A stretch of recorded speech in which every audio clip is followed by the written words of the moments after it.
Eklavya International School, Pondicherry.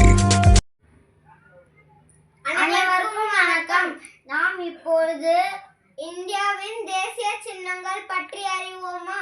இந்தியாவின் தேசிய கொடி மூவண்ண கொடி. காவை நிறம், வெள்ளை நிறம், பச்சை நிறம், நடுவே அசோக சக்கரம், கருநீலம். இந்தியாவின் தேசிய சின்னம் நான்முக சிங்கம். இந்தியாவின் தேசிய விலங்கு புலி.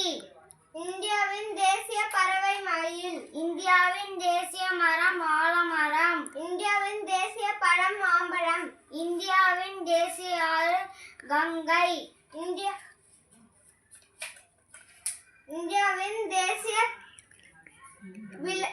நீர்விலங்கு ஆற்று ஓங்கில். இந்தியாவின் தேசிய மலர்